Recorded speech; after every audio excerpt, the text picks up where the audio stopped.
And the other one has the indication that it's weird. It could be silicon-based life, or it couldn't be. And then the question that comes up is, I have time to see to investigate one of the two systems. Just a quick question: who would want to go for the carbon-based life planet? Oh, a different kind of crowd. And who would want to go for a potentially silicon-based life planet? No. See, I completely applaud you. Actually, if I have enough time, I'd definitely go for both. But we basically can only look for what we know how to find, as stupid as it sounds. But we gotta find something out there, and if anybody can tell me what the indications are for silicon-based life, I definitely look for it. But it's very difficult. The biologists haven't come up with it yet. The chemists haven't come up with it yet. It's a very, very good question. Isn't Enceladus a good indicator for your carbon-based life? It's got. You were talking about a planet completely covered in water. Yeah. Well, one of the things that I probably should also have mentioned is, as soon as life goes underground, for example, or has an ice crust around it, it's very, very difficult to pick up. What we're finding here is life that's actually on the ground, and thus changes the atmosphere above it.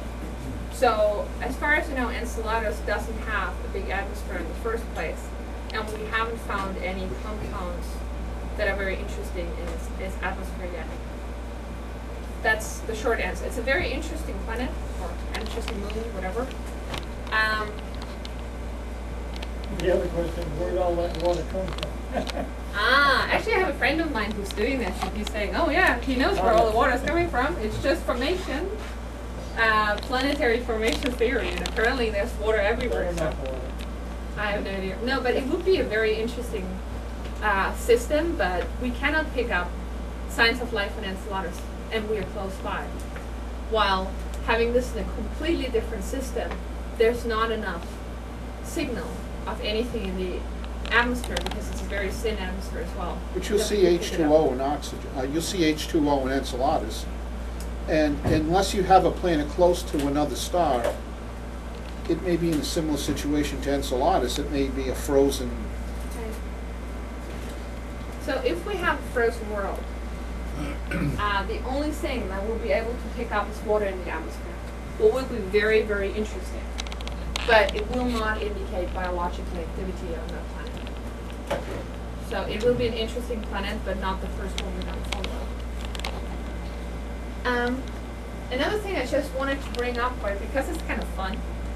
So if this planet goes in front of a star, it makes its life curve, right?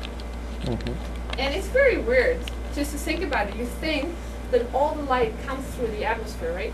And the thing that you don't see, that area blocked out, is just the hard part of the planet. It actually turns out, depends where you look. Because if you look in the visible, so where our eyes are most sensitive, everything below 7 kilometers is opaque. That means you can't see it. It looks as if the planet were actually 7 kilometers bigger. But it's not a big thing, generally, because, you know, the radius is a lot, 6,000 something kilometers. But what it does is, a lot of biological markers are in these first 7 kilometers of our atmosphere. So by this transiting, it's an amazing technique. We'll know roughly how big the planet is, if it can be rocky, but to actually develop it further, to actually find things in the atmosphere, it has inherent limitations, because you cannot see in the visible further down than 7 kilometers, and in the thermal infrared you see nothing below 12 kilometers.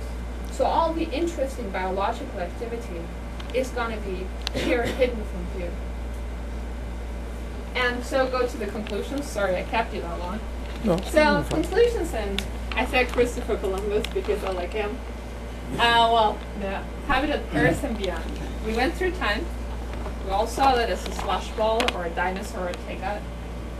We went through the habitable zone, and we saw that we become a steamy atmosphere if you move closer to your star. We become really cold with a lot of CO2 in the atmosphere if you go further away.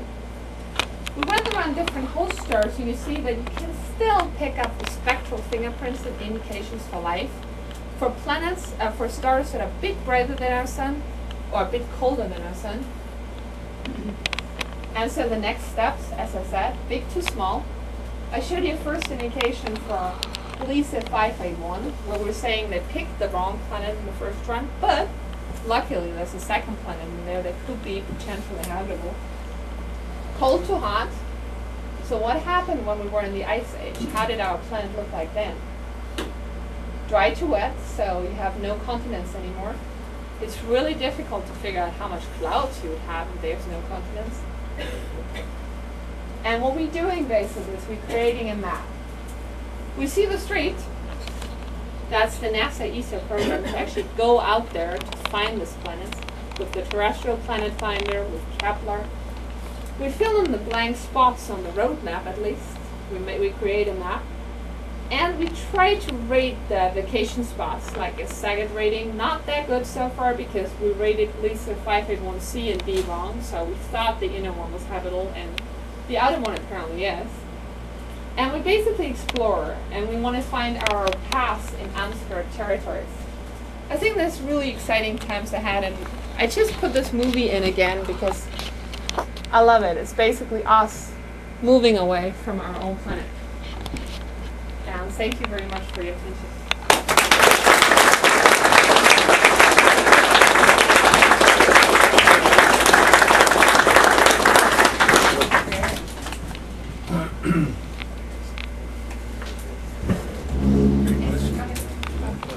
Lisa, if you looked at, you know when you were talking about looking at the signature of the Earth from the Earth shine and back again, if you were to look at the Earth 300 years ago, before there was any light pollution, and we've seen all the light pollution maps, if we wanted the assumption that all the light pollution was sodium vapor or mercury vapor, would we have seen a change in the spectrum? Actually, that's a very good question. What I show you the whole time is what we would see with a small telescope. If I had a telescope that were about 20 meters or more in space, I would see a difference. But so far, we have really small telescopes as a first step to go and look for these planets. And for those, these changes are too small, so I wouldn't see anything. So it's good to have crappy resolution once in a while. Some things you can just basically forget about. 300 years ago, you see a lot of smoke. Yeah. Still, that doesn't seem. But it doesn't seem to actually affect the spectrum at all. Do you look for sulfur dioxide? No, we actually don't That because. would indicate, sulfur dioxide would indicate a young planet undergoing a lot of volcanic activity. Yeah.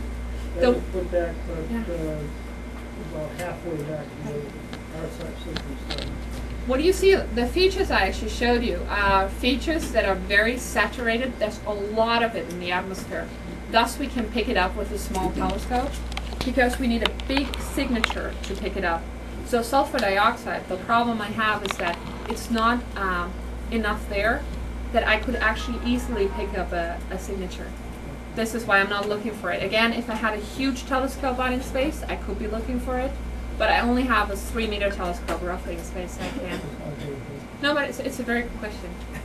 Don't tell him that. Oh, okay, it's not a very good question. I'm sorry. It's a very bad question. You know, it's one of these questions you don't want to get. I think just to follow up on it just a bit, it would be a young planet, but what we're basically looking for, what we're trying to look for, is signs of biological activity, and sulfur dioxide wouldn't tell us anything. We also have bacteria now. We know of bacteria that don't use oxygen. Yeah, but as you were saying, it could be non-biological or it could be biological. So we'd never know which one of the two it is. Very tough. We're trying to isolate the ones that can only be attributed to biology and look for I those still say first. we should look for cell towers.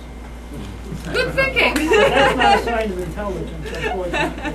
Yeah, that sounds good. With the discovery